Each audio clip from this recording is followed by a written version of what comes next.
Miren, no busco que me crean a la primera. Sé perfectamente cómo suena esto, pero si alguna vez han trabajado de noche, sabrán que el mundo se transforma cuando la mayoría duerme. Me llamo Adrián, y llevo 2 años ganándome la vida como repartidor en los límites de la Ciudad de México y el Estado. He visto de todo en la madrugada. Accidentes fatales, borrachos hablando con la nada, incluso cosas que prefiero no mencionar para no sonar como un loco. Pero nada, absolutamente nada, me preparó para lo que encontré aquel martes a las 3:15 de la madrugada. No era una noche común. La neblina había bajado tanto que apenas podía ver el cofre de mi moto, envolviendo las calles en un silencio que se sentía pesado, casi sólido. El GPS de mi celular empezó a parpadear de forma errática, marcando una ruta hacia una zona que, según los mapas oficiales que consulté después, fue borrada tras un incendio catastrófico hace 30 años. Yo solo quería terminar mi última entrega y volver a casa a dormir, pero el hambre de unos pesos extra me hizo cometer el peor error de mi vida. Si tú eres de los que sienten que el peligro acecha en cada esquina oscura y que hay verdades que es mejor no desenterrar, quédate conmigo hasta el último segundo, porque lo que vi en esa calle fantasma te va a quitar el sueño tanto como a mí. Y si sientes que perteneces a esta hermandad de personas que no temen mirar de frente al abismo, considera suscribirte a este espacio. No es por el canal, es por tu propio compromiso con la verdad que otros prefieren ignorar. Aquella madrugada, el aire se puso gélido, un frío que te cala los huesos y te hace dudar de tu propia piel, cuando de repente, entre la bruma, apareció un letrero de hierro oxidado. Calle de las Ánimas. Mi aplicación decía que estaba en el destino, pero frente a mí solo había una hilera de casas coloniales que parecían estar goteando una humedad negra y espesa. En ese preciso momento, algo en mi instinto me gritó que diera media vuelta, pero ya era demasiado tarde. El motor de mi Italika sonaba como un trueno en medio de ese silencio sepulcral, un ruido sordo que me hacía sentir obscenamente expuesto, como si estuviera gritando mi ubicación a algo que no quería ser molestado. Apagué la máquina, y el silencio que siguió fue mucho peor. Un vacío absoluto que me zumbaba en los oídos y me apretaba el pecho. Me quedé ahí sentado un momento, con las manos todavía temblando sobre el manubrio, tratando de entender cómo era posible que hubiera una calle entera que mi GPS reconocía con precisión quirúrgica, pero que mis ojos jamás habían visto en todos mis años recorriendo esta zona de la ciudad. El aire aquí abajo era distinto. Olía a tierra mojada, pero a esa tierra que ha estado guardada en un sótano por décadas, mezclada con un sutil aroma a cera quemada y algo más. Algo dulce y descompuesto que me revolvió el estómago de inmediato. Saqué el pedido de la mochila térmica.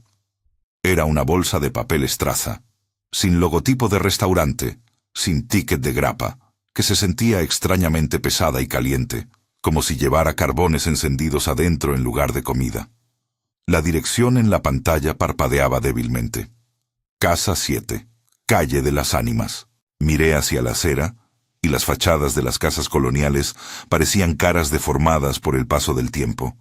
Las ventanas, con sus vidrios rotos y marcos de madera podrida, me observaban como cuencas de ojos vacíos. No había una sola luz encendida, ni el reflejo azulado de una televisión, ni el ladrido lejano de un perro. Nada. Era como si el universo se hubiera detenido justo en ese código postal olvidado por Dios. Les aseguro que lo que sigue no es para estómagos débiles, y si creen que la soledad de la noche es su amiga, están a... El motor de mi Itálica sonaba como un trueno en medio de ese silencio sepulcral. Un ruido sordo que me hacía sentir obscenamente expuesto, como si estuviera gritando mi ubicación a algo que no quería ser molestado. Apagué la máquina, y el silencio que siguió fue mucho peor. Un vacío absoluto que me zumbaba en los oídos y me apretaba el pecho. Me quedé ahí sentado un momento, con las manos todavía temblando sobre el manubrio, tratando de entender cómo era posible que hubiera una calle entera que mi GPS reconocía con precisión quirúrgica, pero que mis ojos jamás habían visto en todos mis años recorriendo esta zona de la ciudad. El aire aquí abajo era distinto. Olía a tierra mojada, pero a esa tierra que ha estado guardada en un sótano por décadas, mezclada con un sutil aroma a cera quemada y algo más. Algo dulce y descompuesto que me revolvió el estómago de inmediato. Saqué el pedido de la mochila térmica. Era una bolsa de papel estraza, sin logotipo de restaurante, sin ticket de grapa, que se sentía extrañamente pesada y caliente, como si llevara carbones encendidos adentro en lugar de comida. La dirección en la pantalla parpadeaba débilmente. Casa 7, Calle de las Ánimas. Miré hacia la acera, y las fachadas de las casas coloniales parecían caras deformadas por el paso del tiempo. Las ventanas, con sus vidrios rotos y marcos de madera podrida, me observaban como cuencas de ojos vacíos. No había una sola luz encendida, ni el reflejo azulado de una televisión, ni el ladrido lejano de un perro. Nada. Era como si el universo se hubiera detenido justo en ese código postal olvidado por Dios. Les aseguro que lo que sigue no es para estómagos débiles. Y si creen que la soledad de la noche es su amiga, están a punto de cambiar de opinión por completo. Quédense conmigo, porque la revelación que encontré justo después de este momento es el punto más importante de mi historia, algo que cambió mi percepción de lo que es real y lo que es simplemente una pesadilla. Bajé el pie de la moto y sentí que el pavimento crujía de una forma antinatural, como si estuviera pisando huesos secos ocultos bajo esa neblina espesa. Caminé hacia la entrada de la casa 7, sintiendo que cada paso me alejaba un poco más de la vida que conocía, y me hundía en un pasado que se negaba rotundamente a morir. Llegué frente a la puerta de la casa número 7. Era un portón de madera maciza, tan vieja que las vetas parecían cicatrices profundas en la piel de un gigante. Estaba cubierta por una capa de moho verde que brillaba bajo el poco reflejo de la luna, y el picaporte de hierro tenía la forma de una mano cerrada, fría y pesada. Miré mi reloj. 3:15 exactas. Dicen que a esa hora el velo entre nuestro mundo y el de lo que ya no está se vuelve tan delgado que puedes cruzarlo sin darte cuenta. Y ahí estaba yo, con el corazón martilleando contra mis costillas, sintiendo que cada latido llegué frente a la puerta de la casa número 7. Era un portón de madera maciza, tan vieja que las vetas parecían cicatrices profundas en la piel de un gigante.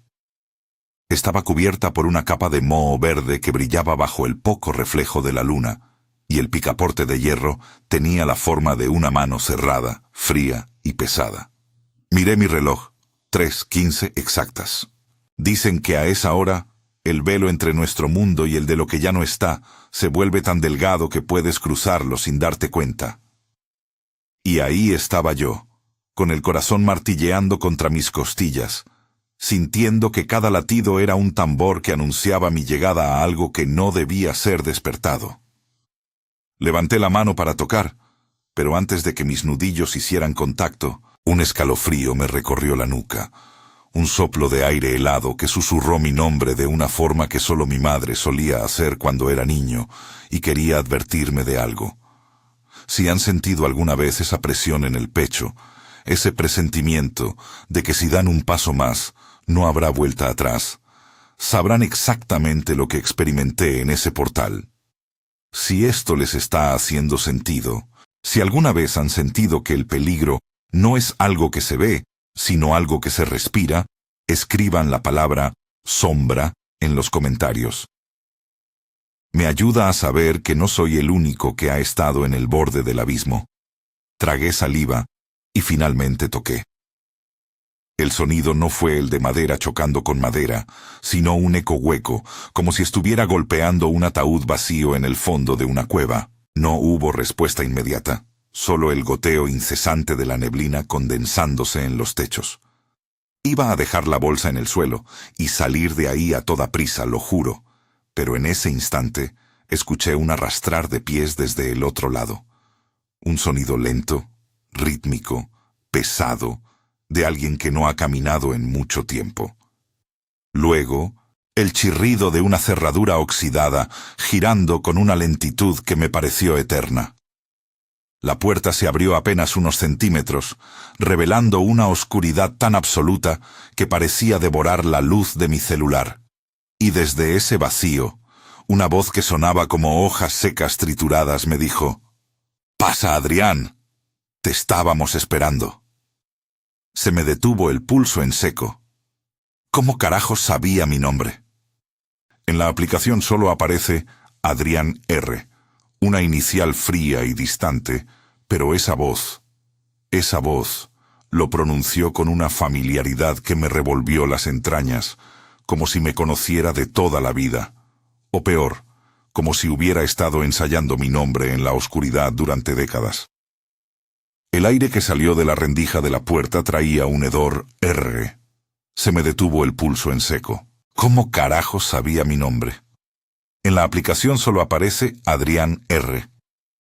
Una inicial fría y distante, pero esa voz lo pronunció con una familiaridad que me revolvió las entrañas, como si me conociera de toda la vida, o peor, como si hubiera estado ensayando mi nombre en la oscuridad durante décadas. El aire que salió de la rendija de la puerta traía un hedor rancio, una mezcla de flores veladas y hollín viejo que se me pegó a la garganta. Quise retroceder, quise correr hacia mi moto y no mirar atrás, pero mis piernas no respondían. Era como si el asfalto de esa calle fantasma se hubiera convertido en lodo y me estuviera succionando los pies. La bolsa de papel en mi mano empezó a quemarme los dedos a través del guante. El calor que emanaba era antinatural, un fuego sordo que parecía latir al ritmo de mi propio corazón. «No puedo entrar», intenté decir, pero mi voz salió como un hilo quebrado, un susurro que la neblina se tragó de inmediato. La puerta se abrió un poco más, por sí sola, emitiendo un quejido metálico que resonó en toda la cuadra vacía. Lo que vi dentro no tenía sentido. El pasillo era inmenso, mucho más largo de lo que la fachada de la casa sugería, decorado con espejos empañados que devolvían una imagen borrosa y distorsionada de mi propia figura. Este relato no es para quienes buscan un susto rápido, sino para quienes comprenden que hay deudas que se pagan con el alma y que el pasado nunca se queda enterrado del todo. Si eres de los nuestros, de los que prefieren la cruda verdad a una mentira reconfortante, prepárate, porque lo que encontré al dar ese primer paso hacia el interior de la casa número 7 es algo que ninguna religión puede explicar. Considera este tu aviso. Una vez que cruzas el umbral de lo que no existe, el camino de regreso se borra para siempre. Entré, no por valor, sino porque sentí que si me quedaba afuera, en esa calle que el mapa borró, algo mucho peor me alcanzaría desde la bruma. Al cruzar el marco de la puerta, el sonido de mi moto encendida a mis espaldas desapareció por completo, reemplazado por el murmullo de 1000 voces rezando en un idioma que no lograba identificar. The entry for July 22nd is nothing but a frantic sketch of those iron chains. They weren't decorative, and they certainly weren't meant for the living. David wrote that they were anchored into the limestone with a lead-based solder that had fused with the rock over centuries. The links were thick, pitted by a corrosive moisture that shouldn't have existed in such a dry climate.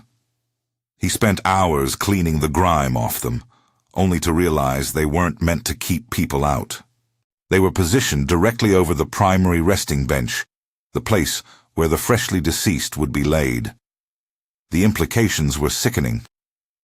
In the ancient world, there was a whispered fear of the nephesh, the lower soul, which was believed to linger near the body, often confused, sometimes angry, and occasionally refusing to leave the vessel of flesh. My grandfather's notes suggest that the family who owned this tomb wasn't just grieving. They were terrified of a resurrection they hadn't asked for. He described finding deep grooves in the stone floor, worn down as if something heavy had been dragged back and forth over and over within the radius of those chains. It reminded him of a tethered animal. The air in the chamber, he noted, had dropped to a temperature that made his breath visible, even in the blistering heat of a Jerusalem summer. If this makes your skin crawl, it's because you recognize the truth. Some things are buried not to be honored, but to be restrained. If you've ever felt a presence in a room where you knew you were alone, or if this story is triggering a memory of something you can't quite explain, type the word restraint in the comments. It's a way for us to see who else has encountered the things that refuse to stay still in the dark. David's last note for that day was a single, trembling sentence. It didn't die when the heart stopped. It waited for the shroud to tighten. La puerta se cerró detrás de mí sin que nadie la tocara, con un clic seco y metálico que selló mi destino en esa penumbra. En ese instante, el mundo exterior dejó de existir. Ya no escuchaba el viento, ni el motor de mi moto, ni el goteo de la neblina. Solo quedé yo, mi respiración agitada y ese murmullo incesante que parecía brotar de las mismas paredes. El pasillo, que desde afuera parecía normal, se extendía ahora como el esófago de una bestia inmensa.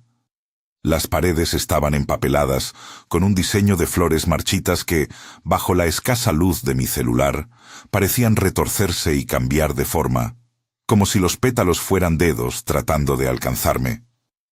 Caminé con una lentitud agónica, evitando mirar los espejos que flanqueaban el corredor. Sabía, con ese instinto animal que te eriza el vello de los brazos, que si me miraba directamente, no vería mi propio reflejo, sino algo que ya había tomado mi lugar. La bolsa de estraza que llevaba vibraba contra mi costado.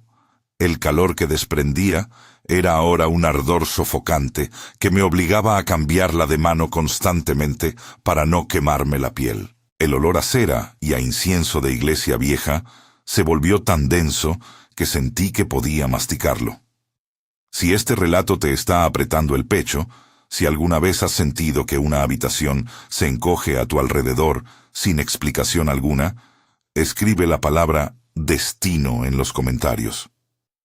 Me ayuda a saber que estás aquí, cruzando este pasillo conmigo. Al final del corredor se divisaba una puerta entreabierta, de la que escapaba una luz amarillenta y parpadeante, como la de cientos de velas a punto de extinguirse. El rezo se hizo más fuerte, una letanía sin pausas, llena de sibilancias y sonidos que ninguna garganta humana debería ser capaz de producir. Me detuve a 1 metro de la entrada, con la mano temblando sobre la bolsa de papel. Sabía que quienquiera que estuviera allí adentro no quería simplemente su cena. Querían algo que yo traía conmigo sin saberlo, algo que se ocultaba en el fondo de esa bolsa que ahora pesaba como si estuviera llena de piedras de un cementerio olvidado. By the end of July, the excavation had moved into the secondary chamber, the place where the ossuaries were stored. In the time of Jesus, this was the final destination for those who had finished their year of purgatory in the rotting niches. After the flesh had turned to dust, the family would return for the second funeral. David's journal describes the sound of the stone lids scraping against the boxes, a dry, grating noise that he said sounded like teeth gnashing together in the dark. He found dozens of these boxes, most of them inscribed with common names like Lazarus, Miriam, or Judas. But in the furthest corner, hidden behind a collapsed pillar, he found an ossuary made of black basalt, not the common soft limestone found everywhere else in Jerusalem. It was ice cold to the touch, and unlike the others, it was sealed with heavy lead. When he finally pried it open, he didn't find the neat, white bones of an ancestor waiting for the resurrection. He found a chaotic jumble of remains that seemed to have been fused together. The skulls were smashed against the ribs, and the finger bones were clutched around the interior rim of the box, as if they had been trying to pull the lid back down from the inside to keep the world out. This wasn't a burial, it was a disposal. My grandfather wrote that as he touched the black stone, he felt a wave of such intense, suffocating grief that he slumped to his knees, unable to breathe. If this story is weighing on your chest right now, if you feel that same heavy air as you listen, write the word shroud in the comments. It lets me know you're still here, still witnessing this with me. David realized then that the macabre truth wasn't just about how these people died, but about the desperate measures the living took to ensure the dead stayed dead. He noted that the teeth in that basalt box weren't entirely human. They were long, serrated and pointed inward, like those of a creature meant to consume, not to speak. The journal's entry for August 3rd marks the beginning of my grandfather's true descent.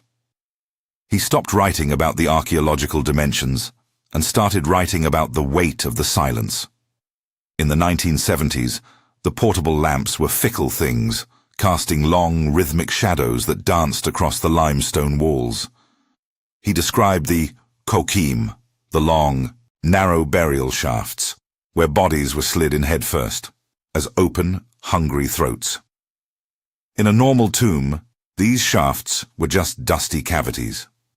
But in this one, David discovered that the walls of the shafts were coated in a fine, crystalline salt that tasted of copper and old sweat.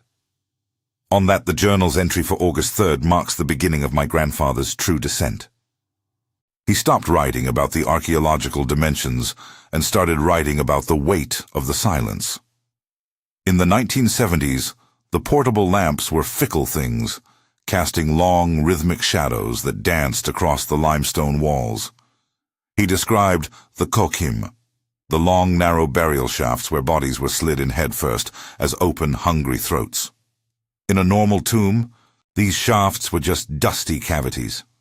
But in this one, David discovered that the walls of the shafts were coated in a fine, crystalline salt that tasted of copper and old sweat. On that afternoon, he crawled into one of the deeper niches to retrieve a fallen tool and found that the stone at the very back wasn't solid. It was a thin veneer of plaster, painted to look like rock. When he tapped it, it crumbled, revealing a space no larger than a crawl space, filled with hundreds of small, dried tongues. They weren't human, but they weren't animal either. They were long, thin, and arranged in a circle, pointing toward a single central hole in the floor. My grandfather wrote that he felt a sudden, sharp pressure in his own throat, as if something were trying to pull the words right out of his chest. It's that feeling you get when you're about to speak and suddenly forget what you were going to say, as if the thought was snatched away. If you've ever felt that cold void in your mind, or if you've ever felt like the shadows in your own room are denser than they should be, you're sensing what he felt in that hole. Write vigil in the comments if you've ever stayed awake because the silence felt too loud to ignore. It's a sign that your instincts are still sharp. David didn't tell his team about the tongues. He hid them in a leather pouch. But that night, he woke up in his tent to the sound of something licking the canvas near his head. A wet, sandpaper-like rasp that lasted until the sun broke over the horizon. August 9th. The entry starts with a confession. David hadn't slept in 4 days. He wrote that every time he closed his eyes, he saw the interior of that black basalt ossuary, but it wasn't empty anymore. He saw himself inside it, his own fingers clawing at the lead seal. In the 1st century, the ritual of tahara, the washing of the dead, wasn't just about hygiene. It was an attempt to scrub away the stain of death before the body was entombed. But David found evidence of a much darker practice in the deeper reaches of the Kidron tomb. He discovered a set of small clay vials hidden in a recessed shelf near the ceiling. They weren't the graceful tear-catchers often found in Roman burials. These were rough, blackened by fire, and filled with a thick, viscous liquid that refused to evaporate even after 2,000 years. When he opened one, the smell hit him like a physical blow. It was the scent of a slaughterhouse mixed with the metallic tang of old coins. It was bile, human bile, collected during the final moments of a difficult passing. The ancients believed that if a person died in a state of extreme terror, their essence would curdle, leaving a physical residue that could poison the very ground. My grandfather's handwriting becomes a jagged scrawl here, as he describes how he accidentally spilled a drop of that black fluid onto his forearm. He said it didn't just sit on his skin. It burned, sinking into his pores as if it were alive and hungry for warmth. If you've ever felt a sudden, inexplicable itch on your skin that feels like it's coming from underneath your flesh, you might understand the panic that started to consume him. If this story is making you check your own arms, if you feel that phantom sting of something you can't see, write the word taint in the comments. It's how we recognize those who are truly sensitive to the traces the dead leave behind. David noticed that where the bile touched him, his veins turned a bruised, permanent purple, forming a pattern that looked like a name written in a language he couldn't read. La oscuridad se me metió en los pulmones, tan espesa que se sentía como ceniza caliente que me quemaba la garganta. No podía ver mis propias manos frente a mi cara, pero podía sentir las presencias a mi alrededor.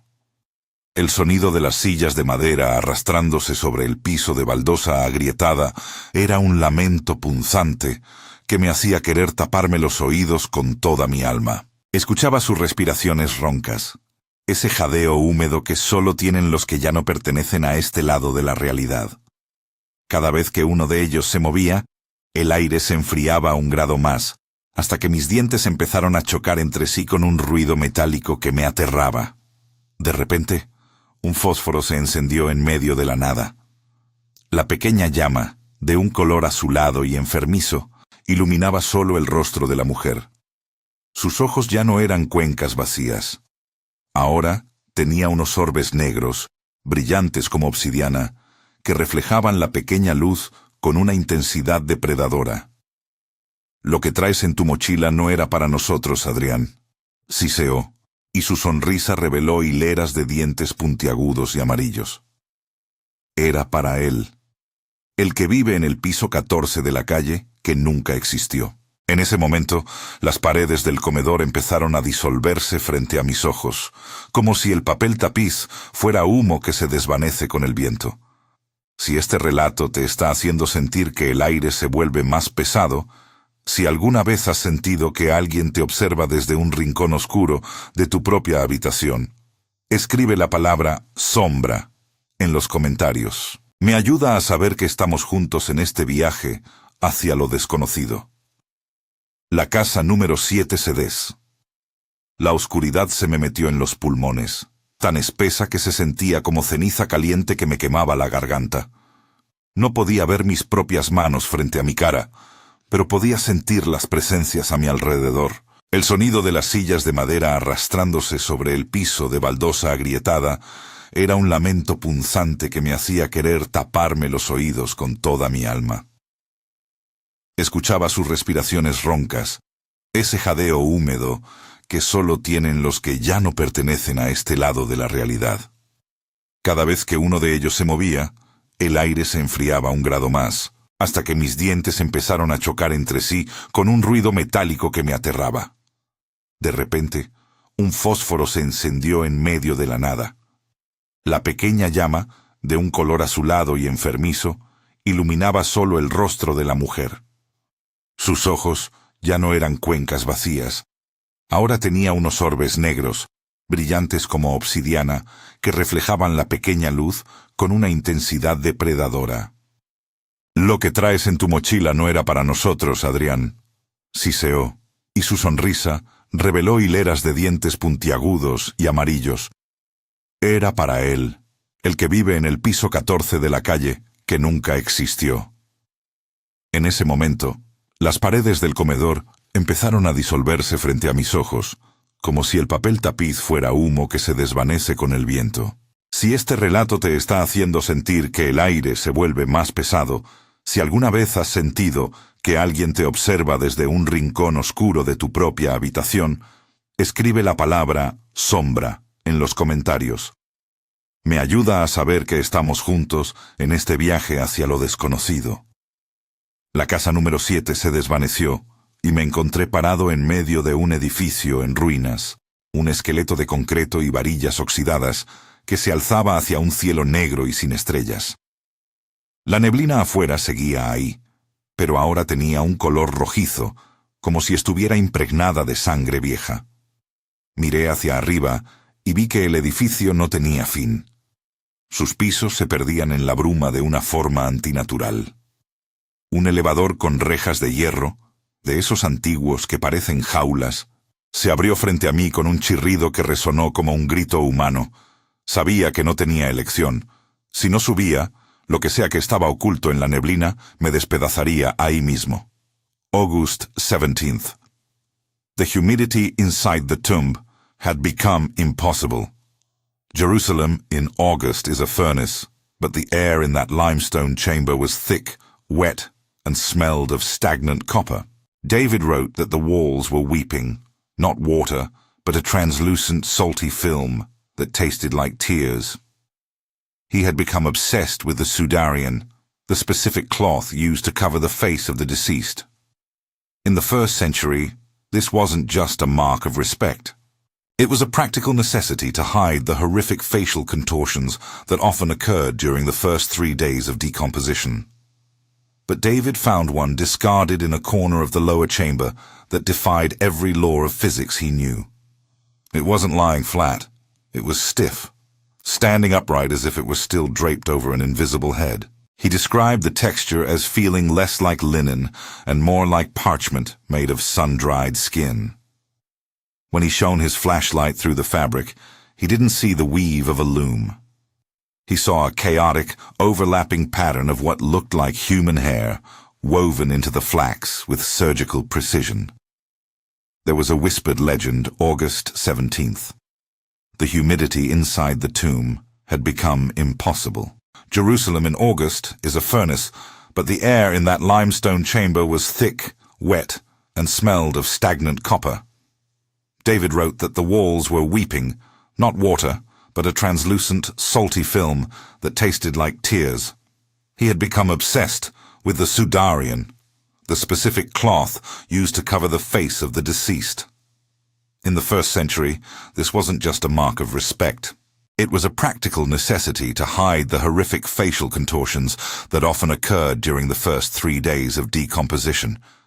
But David found one discarded in a corner of the lower chamber that defied every law of physics he knew. It wasn't lying flat. It was stiff, standing upright as if it was still draped over an invisible head. He described the texture as feeling less like linen and more like parchment made of sun-dried skin. When he shone his flashlight through the fabric, he didn't see the weave of a loom. He saw a chaotic, overlapping pattern of what looked like human hair, woven into the flax with surgical precision. There was a whispered legend among the local elders about the silent weavers, a guild of outcasts who prepared the shrouds for those who died with their eyes open. They believed that if you didn't bind the face just right, the gaze of the dead could fixate on the living and never let go.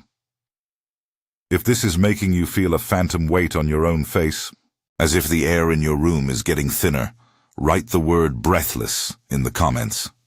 It's a sign that you're beginning to understand the suffocating reality my grandfather was uncovering. David reached out to touch that standing shroud, and as his fingers brushed the fabric, he heard a sound that nearly stopped his heart.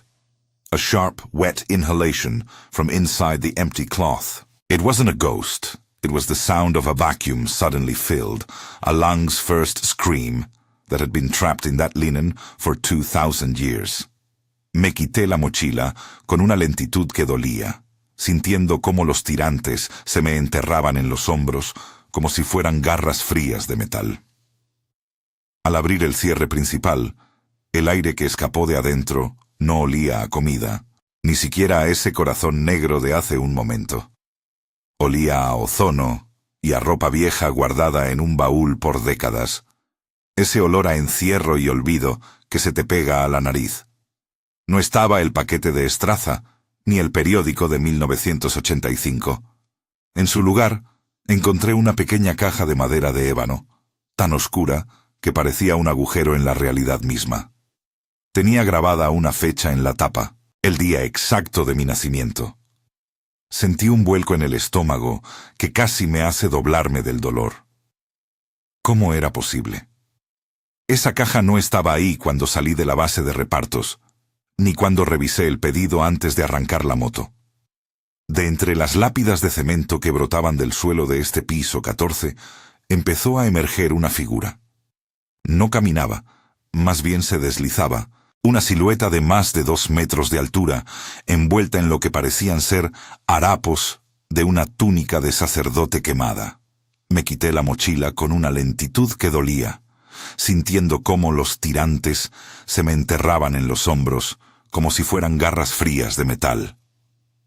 Al abrir el cierre principal, el aire que escapó de adentro no olía a comida, ni siquiera a ese corazón negro de hace un momento. Olía a ozono y a ropa vieja guardada en un baúl por décadas. Ese olor a encierro y olvido que se te pega a la nariz. No estaba el paquete de Estraza, ni el periódico de 1985. En su lugar, encontré una pequeña caja de madera de ébano, tan oscura que parecía un agujero en la realidad misma. Tenía grabada una fecha en la tapa, el día exacto de mi nacimiento. Sentí un vuelco en el estómago que casi me hace doblarme del dolor. ¿Cómo era posible? Esa caja no estaba ahí cuando salí de la base de repartos, ni cuando revisé el pedido antes de arrancar la moto. De entre las lápidas de cemento que brotaban del suelo de este piso 14, empezó a emerger una figura. No caminaba, más bien se deslizaba, una silueta de más de 2 metros de altura, envuelta en lo que parecían ser harapos de una túnica de sacerdote quemada. Su rostro estaba oculto tras una máscara de porcelana blanca, agrietada, que lloraba un líquido negro y viscoso por las cuencas de los ojos. Sus manos eran desproporcionadamente largas, con dedos que terminaban en puntas afiladas como agujas de coser. Cada paso que daba hacía que el concreto bajo sus pies se agrietara y soltara un humo grisáceo que olía a carne chamuscada. Si este momento te está haciendo sentir que el aire en tu habitación se ha vuelto más denso, como si alguien estuviera respirando justo detrás de ti, escribe la palabra pacto en los comentarios. Es nuestra forma de reconocer que estamos despiertos en medio de esta pesadilla. Entrégala. Siseó la figura de la máscara, y su voz no salió de su boca, sino que resonó directamente dentro de mi propio cráneo, haciéndome vibrar los dientes y dándome una jaqueca instantánea. Esa caja contiene el último recuerdo de la calle que el mundo olvidó. Sin ella, no podemos terminar el ritual de regreso. Sin ella, tú tampoco podrás salir jamás de este edificio. Extendió una mano temblorosa hacia mí, y al ver la palma de su mano, el alma se me cayó a los pies. Tenía cosido un ojo humano que parpadeaba con una desesperación infinita. Era un ojo de color café claro, idéntico al de mi padre, el mismo que desapareció sin dejar rastro hace 20 años en una noche de neblina igual a esta. Ese ojo café claro, parpadeando con una angustia que me atravesó el alma, me hizo soltar la caja de ébano sobre el concreto agrietado.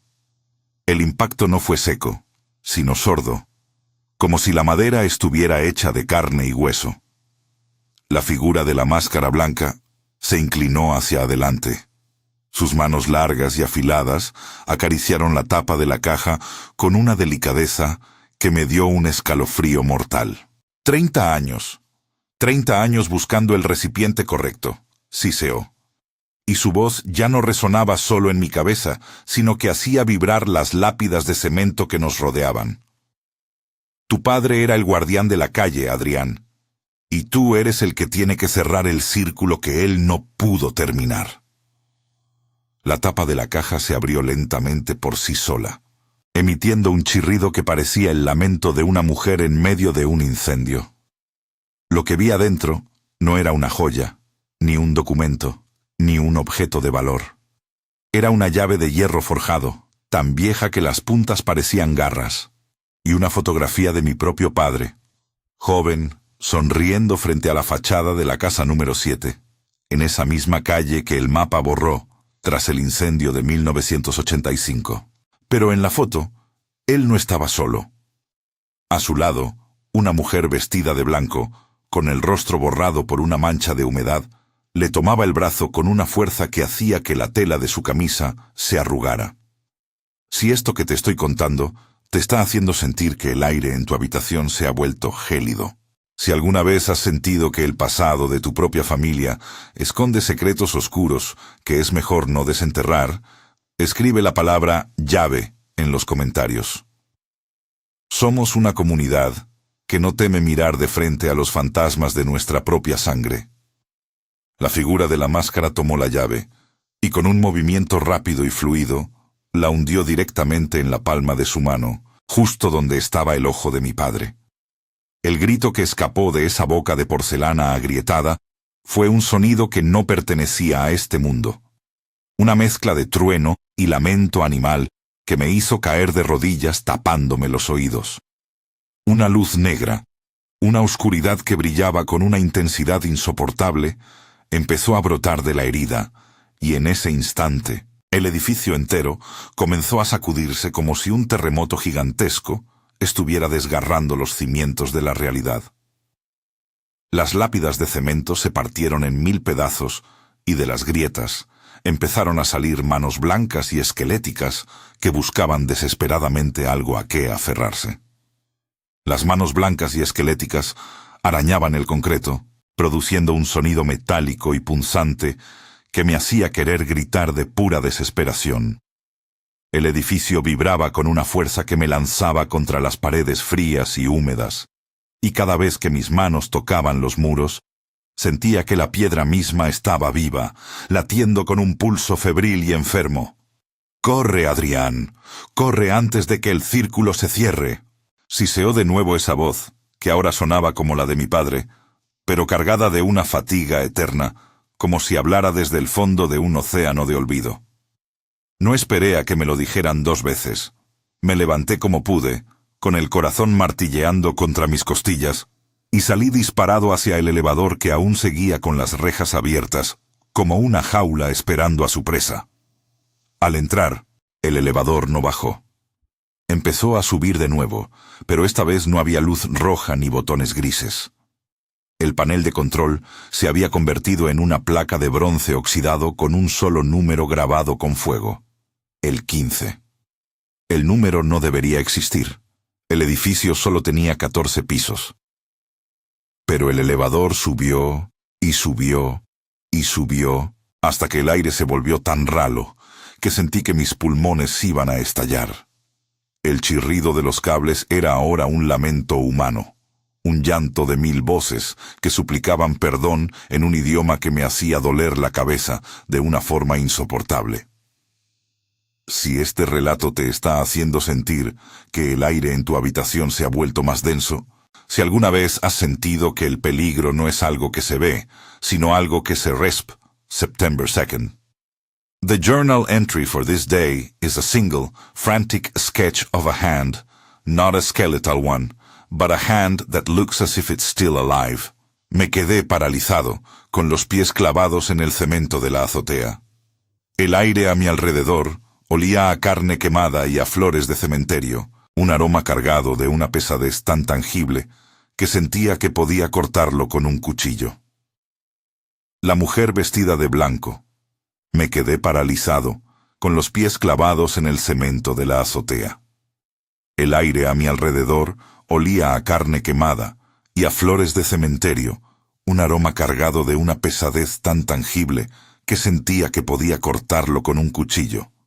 La mujer vestida de blanco, con su rostro liso y pálido, no se movió de la silla, pero sus manos negras, cargadas de hollín, empezaron a retorcerse de una forma antinatural, como si estuvieran hechas de humo sólido. «¿Qué quiere?», balbuceé, y mi propia voz me pareció extraña, como si no fuera mía, como si alguien más estuviera hablando por mí desde el fondo de mi garganta. No traigo nada más que mi mochila vacía. La neblina roja a nuestro alrededor empezó a cerrarse sobre la azotea, y el edificio bajo mis pies crujió con un lamento metálico que me hizo tambalearme. Las grietas en el concreto soltaron un humo negro que se enroscaba en mis tobillos como serpientes hambrientas. La mujer vestida de blanco alzó una mano y de pronto sentí un peso insoportable en el pecho, justo donde late el corazón. El latido era ahora un martilleo rítmico, fuerte, doloroso, que me obligaba a doblarme de pura angustia. Lo que traes es tu propio pulso, Adrián. Siseó esa voz que ahora parecía brotar de las mismas grietas del suelo. El pulso que le robaste a la calle que el mapa borró hace 30 años. Si este relato te está causando un nudo en la garganta, si alguna vez has sentido que el aire en tu habitación se ha vuelto sospechoso mientras escuchas esto, escribe la palabra corazón en los comentarios. Me ayuda a saber que estás aquí, cruzando este pasillo conmigo. ¡Tómalo!, grité de pura desesperación, y en ese instante la mujer se levantó de la silla con una lentitud agónica. Se acercó a mí con pasos que no hacían ruido, y cuando su mano negra, cargada de hollín, tocó mi pecho, sentí un frío que no era de este mundo, un hielo que parecía quemar la piel y la carne. La neblina roja se volvió de un color negro azabache, y el edificio entero empezó a desmoronarse bajo mis pies, como si fuera de arena soplada por el viento. Caí en una oscuridad infinita, sintiendo cómo mi propio corazón dejaba de latir por un segundo eterno. Un segundo en el que el tiempo y el espacio dejaron de existir. September 5th. The journal entries are becoming shorter, but the physical weight of the paper seems to have increased, as if the darkness itself is soaking into the fibers. David writes about the Mishmarot, the watches. In the 1st century, the family didn't just walk away after the stone was rolled into place. They stayed. For 3 days, they sat in the heat, listening. History tells us this was a vigil of love, but my grandfather's notes tell a much darker story. They weren't waiting for a miracle. They were waiting for the silence to become absolute. He found a series of limestone slats near the entrance, etched with names and times of cessation. One entry, dated to the reign of Herod, chilled him to the bone. He breathed again on the second sunset. We did not move the stone. The scratching ceased at the 4th dawn. May the earth forget him. This is the macabre truth that the history books won't tell you. The fear of being buried alive wasn't a rare phobia. It was a logistical reality. If a body showed signs of life after the tomb was sealed, it was often seen as a sign of demonic possession or a false soul. To open the tomb was to risk spiritual contagion. So, they listened to the screams, the frantic pounding against the limestone, and they did nothing. They let the second death take its slow, suffocating course. If this realization of being forgotten and left to die in the dark hits you, if you've ever felt like your voice was being ignored by those who were supposed to protect you, write the word "heard" in the comments. It's a way to reclaim your presence in a world that often tries to silence us. My grandfather wrote that he found a singular, polished area on the inside of the main rolling stone. A spot worn smooth by the desperate palms of those who had been trapped behind it, trying to push back against the inevitable. Llegué a mi departamento con el sol apenas asomando tras los cerros. Un sol pálido y sin calor, que me hacía sentir como si estuviera despertando de una anestesia. Entré en mi pequeño cuarto y me dejé caer en el colchón, sintiendo el peso de mis propios huesos sobre el colchón de resortes oxidados. El olor de mi propia habitación me pareció extraño, ajeno, como si no perteneciera a este mundo. Las paredes estaban cubiertas de manchas de humedad que antes no había notado, manchas que parecían rostros deformados, bocas abiertas en un grito silencioso. No pude dormir. Solo me quedé ahí, mirando el techo descascarado, escuchando el latido de mi propio corazón, que ahora sonaba como el tic-tac de un reloj de péndulo viejo y cansado. De repente, mi celular empezó a parpadear. Era una notificación de la aplicación de repartos. Pedido entregado. Gracias por tu servicio. Pero no había nombre de cliente, ni monto de pago, ni dirección final.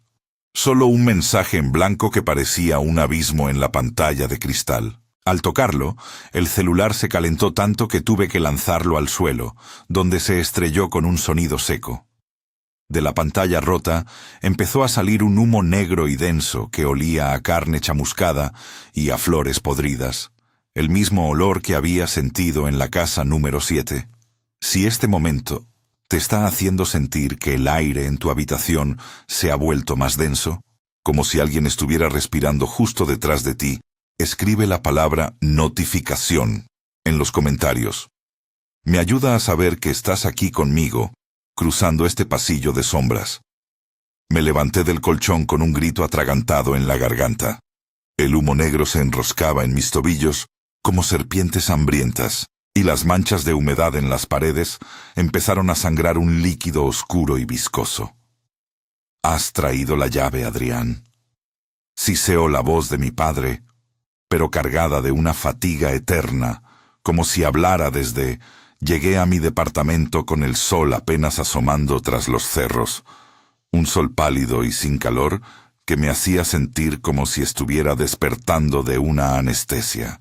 Entré en mi pequeño cuarto y me dejé caer en el colchón, sintiendo el peso de mis propios huesos sobre el colchón de resortes oxidados.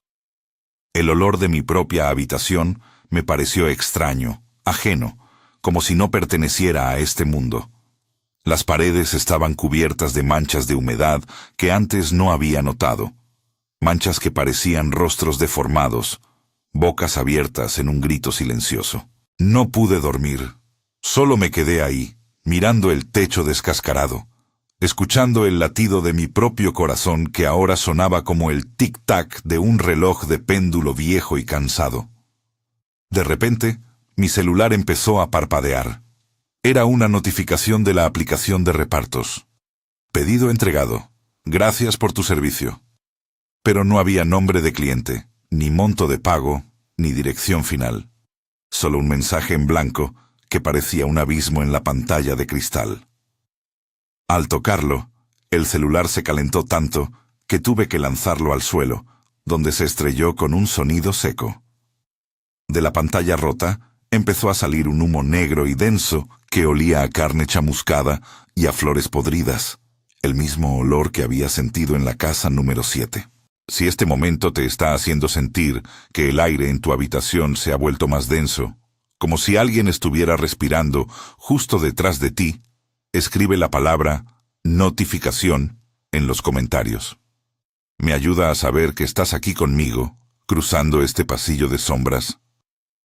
Me levanté del colchón con un grito atragantado en la garganta. El humo negro se enroscaba en mis tobillos como serpientes hambrientas, y las manchas de humedad en las paredes empezaron a sangrar un líquido oscuro y viscoso.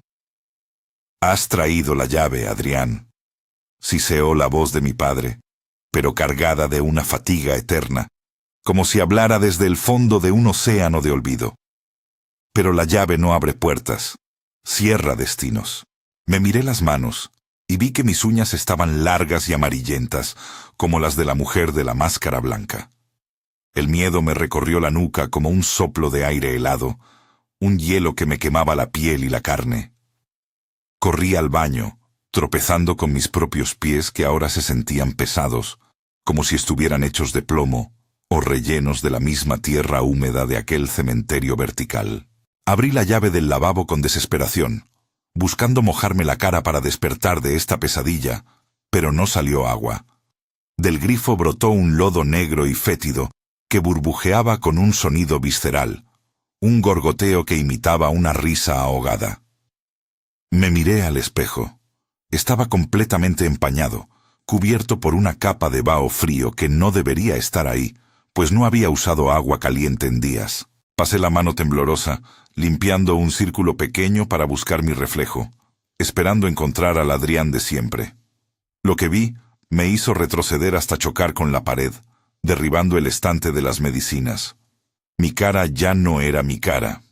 Mis ojos eran dos pozos de sombra absoluta, idénticos a los de las figuras que se sentaban a la mesa en la casa número 7, y mi piel tenía la textura grisácea y quebradiza del papel quemado.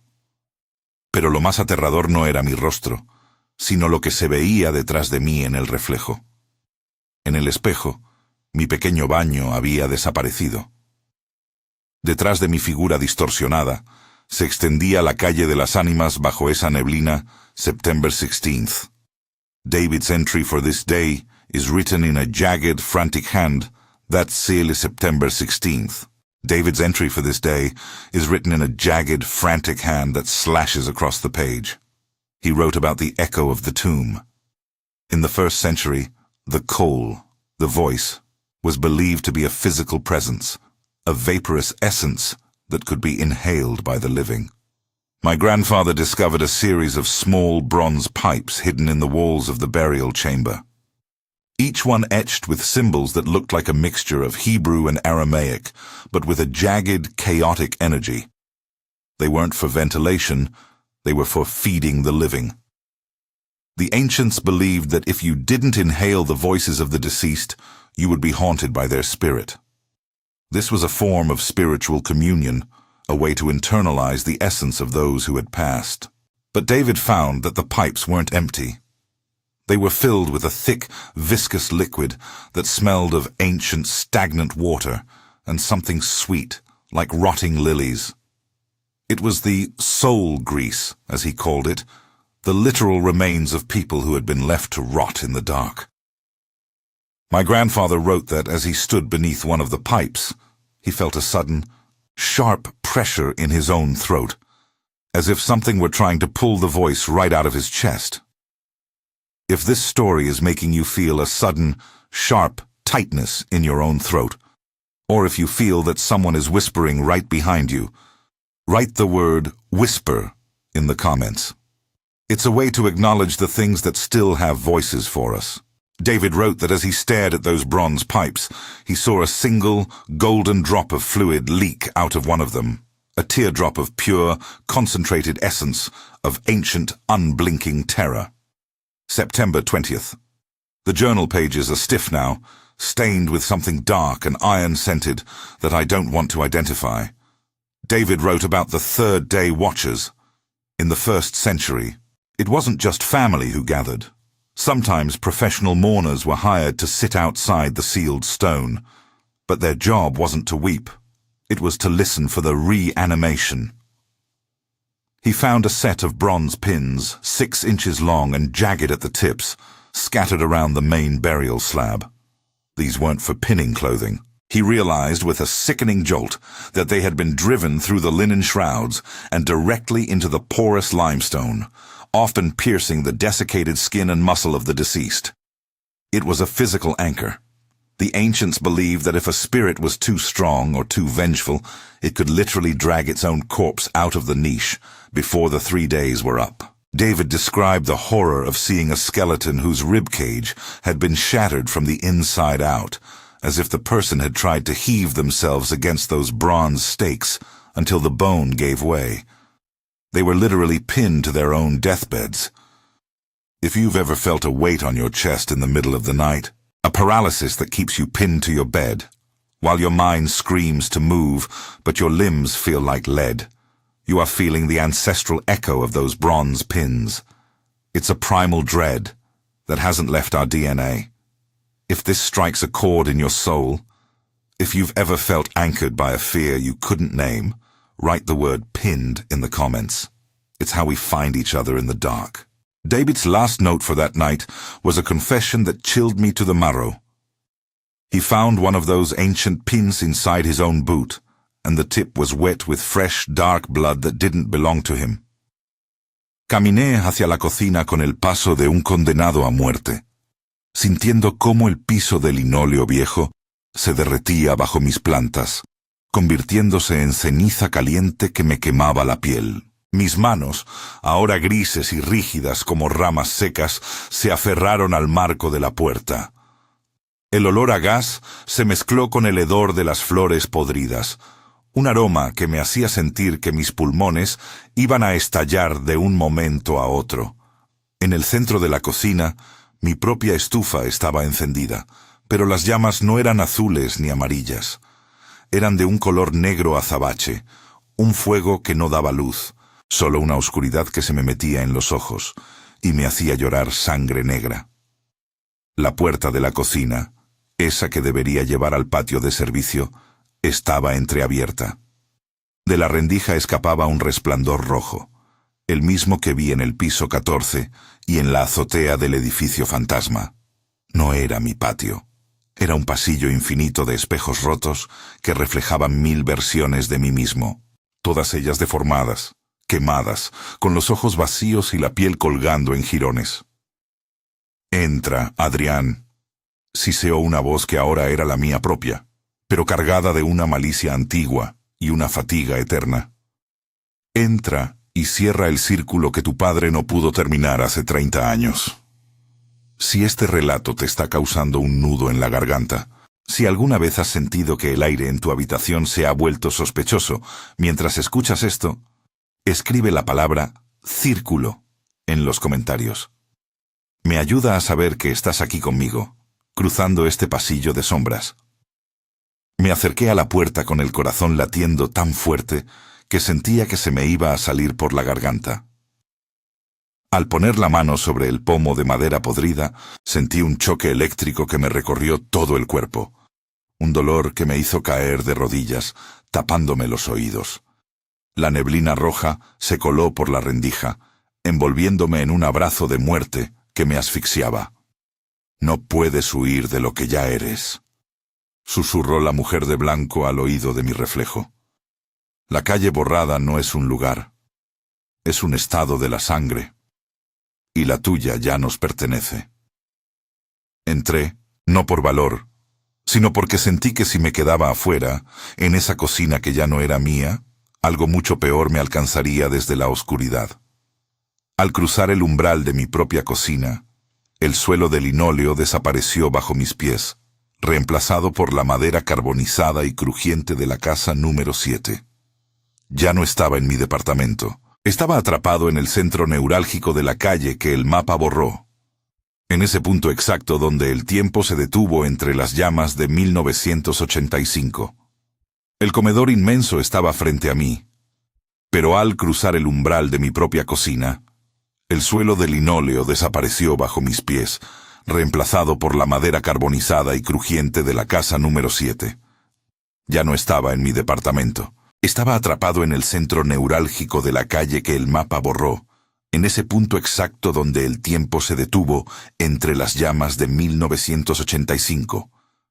El comedor inmenso estaba frente a mí, pero ahora las veladoras negras no estaban en el piso, sino flotando en el aire, derramando una cera fría que se solidificaba antes de tocar el suelo. Las 5 figuras seguían sentadas a la mesa, pero había una silla vacía en el extremo opuesto a la mujer de blanco. Una silla de roble negro que parecía estar esperándome, latiendo con el mismo ritmo que mi pecho herido. Vi a mi padre. Estaba de pie junto a esa silla vacía. Su cuerpo no era más que una silueta de ceniza sostenida por hilos de humo rojo, pero sus ojos, esos ojos café claro, me miraron con una tristeza que me desgarró el alma. «Perdóname, hijo», siseó, y al hablar, trozos de ceniza caían de su boca. Traté de mantener la puerta cerrada, pero la calle siempre reclama lo que es suyo. El mapa no se borró por error. Lo borramos nosotros para que nadie más tuviera que entrar aquí. Pero el hambre de este lugar es infinita.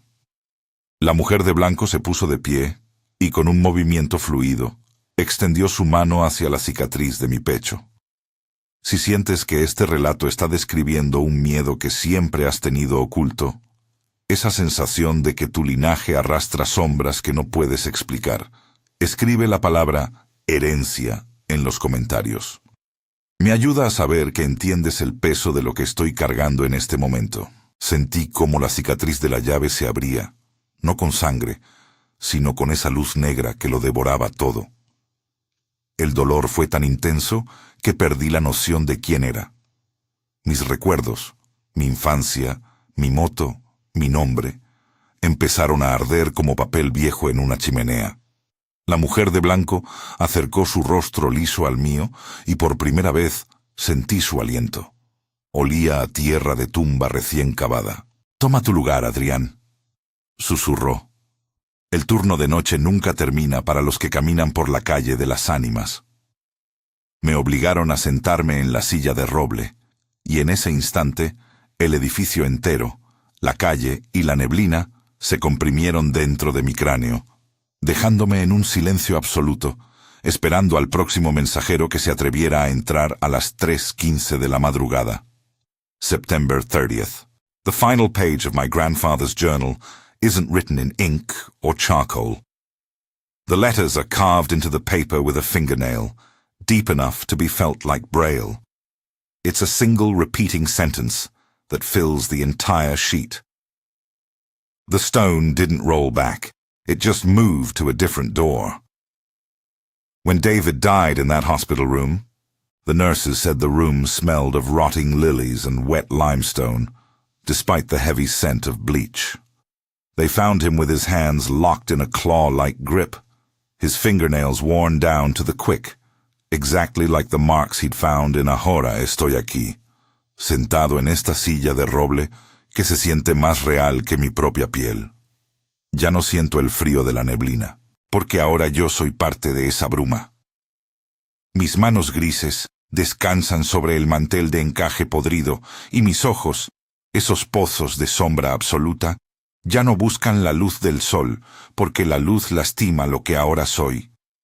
Desde este lado de la realidad, el mundo que ustedes habitan se ve borroso, como una señal de televisión vieja llena de estática y ruido sordo. Veo a los otros repartidores pasar por las avenidas principales, apurados por entregar un pedido por unos cuantos pesos, sin saber que a veces, cuando el GPS parpadea a las 3:15 de el enjambre de moscas negras, que se sentía como una nube de esquirlas de carbón contra mi cara, me cegó y me dejó sin aire. El zumbido era ensordecedor, un coro de 1000 alas batiendo al mismo tiempo que parecía taladrarme los oídos. La mujer del sudario blanco desapareció en la negrura azulada, y me quedé solo en esa necrópolis de reyes olvidados. Mis manos, todavía apretando la campana de sangre, temblaban tanto que el metal chocaba contra mis nudillos. El frío de la tumba se transformó en un calor seco que parecía resecarme la lengua y los ojos.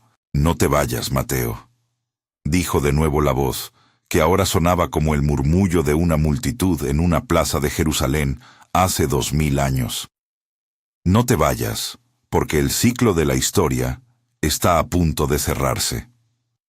En el siglo I, se creía que el tiempo era una línea recta que conducía al juicio final, pero la historia ocultó que para muchos el tiempo era un círculo vicioso que los mantenía atrapados en sus propios pecados. Y en la Gehenna, ese círculo se estrechaba cada vez más, hasta que no quedaba espacio para respirar. Si este relato te ha hecho dudar de la linealidad de tu propia vida y de la solidez de tu tiempo, escribe la palabra cíclico. En los comentarios, no dejes que el zumbido de las moscas te saca de tu centro. Estamos juntos en esta espiral de sombras. Recuperé mi linterna, que ahora emitía una luz tenue y parpadeante, y vi que las moscas se habían posado sobre los cuerpos en los tronos de hueso. Cada insecto era un pensamiento, un recuerdo, una parte de la historia que nunca se contó. Y cuando las moscas se detuvieron, los cuerpos se pusieron de pie, con un crujido de articulaciones que se escuchó en toda la cámara. No eran zombis, ni espectros. Eran estatuas de carne y hueso que se movían con una elegancia aterradora. El rey de los harapos de seda se acercó a mí y me tendió la mano. En su palma Vi un pequeño objeto de bronce que me hizo soltar un grito de puro terror. Era la campana de sangre, exactamente igual a la que yo tenía en la otra mano. «Toma tu lugar, Mateo», dijo el rey con una voz que era el eco de la mía, porque la tumba no es un lugar de descanso, sino un trono de olvido. Mis dedos se abrieron por reflejo, y la campana que yo sostenía cayó al suelo, pero no produjo un tintineo metálico. Al chocar contra la piedra, emitió un gemido humano, un lamento ahogado que pareció salir de mis propios pulmones. El rey, frente a mí, no se movió, pero su mano extendida, sosteniendo la otra campana, comenzó a temblar con una frecuencia que hacía que su piel de pergamino se desprendiera en escamas grises. «No hay dos campanas, Mateo», dijo con mi propia voz, distorsionada por los siglos de entierro. «Solo hay una, y tú eres el eco que aún no se ha apagado». En las crónicas ocultas de la Judea antigua se hablaba de los Shedim no como demonios externos, sino como los residuos de hombres que se negaron a soltar su existencia. La verdad macabra que la historia ocultó es que estas tumbas eran trampas de identidad. Un hombre entraba buscando respuestas y la cueva le devolvía un reflejo distorsionado hasta que el original se desvanecía. Si alguna vez has sentido que tu reflejo en el espejo no te pertenece por un segundo, o que alguien camina con tus mismos pasos detrás de ti, escribe la palabra reflejo en los comentarios. Esa es la grieta por donde el olvido empieza a entrar en tu realidad. Los otros cuerpos en la necrópolis comenzaron a imitar mis movimientos. Si yo me tocaba la cara con horror, miles de manos esqueléticas y marchitas acariciaban rostros sin piel al mismo tiempo. El sonido de sus huesos friccionando era como una lija gigante puliendo el silencio de la gehenna. Abraham, o lo que quedaba de él, emergió de entre la multitud de muertos. Ya no tenía la cuerda en el cuello. Ahora llevaba una corona de espinas de metal oxidado que le perforaba el cráneo. «Es el momento de la unción, Mateo», susurró, y de las grietas del suelo empezó a brotar un aceite negro y espeso que comenzó a cubrir mis pies, pegándome al suelo de la tumba para siempre. El calor de ese líquido era insoportable, como si la tierra estuviera hirviendo con la sangre de todos los olvidados. El aceite negro que brotaba de las fisuras no era petróleo ni asfalto común. Era el residuo de las almas que se licuaron en su propio odio durante milenios. Me quemaba los tobillos, fundiéndose con mis calcetines y mi piel en un abrazo viscoso que me impedía dar un solo paso. Abraham se acercó, sus dedos goteando esa sustancia que parecía tener vida propia, moviéndose como pequeños gusanos de sombra. «La unción no es para el cuerpo, Mateo», siseó, mientras me obligaba a arrodillarme frente al montón de huesos. «Es para sellar el espíritu dentro de la carne, para que nunca encuentre el camino de regreso a la luz». En la Judea del siglo I, la unción con aceites caros, como el nardo, era un lujo para pocos, un rito de paso hacia la eternidad. Pero lo que la arqueología oficial ha borrado de los libros es la existencia de las tumbas de los condenados, donde el aceite no era perfume, sino un sellador alquímico destinado a atrapar a los despertados. Los que despertaban en sus nichos no eran rescatados. Eran bañados en este betún hirviente para que sus gritos se ahogaran en sus propias gargantas. Si alguna vez has sentido una presión inexplicable en el pecho al despertar, como si algo pesado estuviera sentado sobre ti, impidiéndote respirar, escribe la palabra presurizado en los comentarios. Esa es la marca de los que han sido rozados por la unción del abismo. El rey de los harapos se inclinó sobre mí, y su rostro, que antes era una máscara de cuero seco, comenzó a absorber mis facciones. Vi cómo sus ojos se tornaban del color de los míos, cómo su mandíbula se ajustaba a la forma de la mía. Estaba robándome el alma a través de la mirada. «Ahora», dijo el rey, y su voz ya no era un eco, era idéntica a la mía. vibrando con mis cuerdas vocales: tú serás el que espere en el trono, y yo seré el que camine bajo el sol de Jerusalén. La campana de sangre en su mano comenzó a sonar sola, un tañido que marcaba el final de mi existencia como hombre libre. La campana de sangre en la mano del rey no se detuvo. Su tañido era un latido que me perforaba los oídos y me hacía ver estrellas negras. Cada golpe de badajo era un recuerdo de mi vida que se desvanecía. La cara de mi madre, el olor del café por la mañana, la luz del sol en el valle de Hinnom. Todo se estaba borrando, sustituido por el olor a mirra podrida y el peso de 1000 siglos de piedra caliza sobre mi cabeza. Gracias por el cuerpo, Mateo, dijo el rey, y su voz ya no era un eco, era mi propia voz, pero con un tinte de crueldad que yo nunca tuve. Sus manos, antes esqueléticas, se cubrieron de mi piel, de mis vellos, de mis cicatrices. En el siglo I, los judíos creían que la resurrección de la carne era la promesa final. Pero la historia ocultó que para algunos la resurrección no era un regalo divino, sino un robo espiritual. Lo que la arqueología oficial ha silenciado es la existencia de los cambiantes de tumba, seres que esperaban en la penumbra de la gehenna para intercambiar sus destinos con los incautos que se atrevían a profanar su descanso.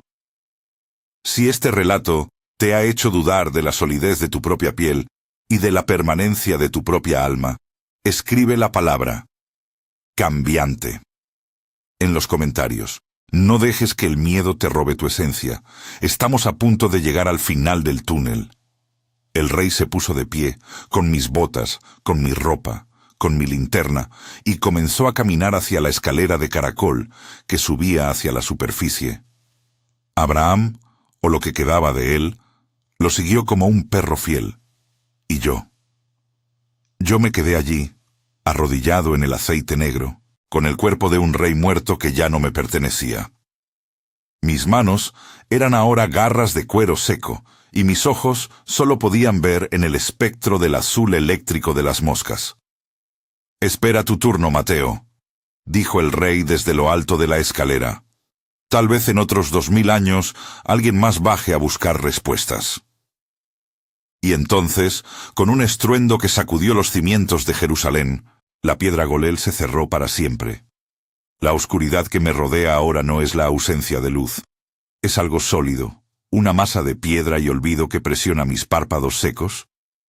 Ya no siento el aceite hirviendo, solo el frío rancio de una eternidad que no me pertenece.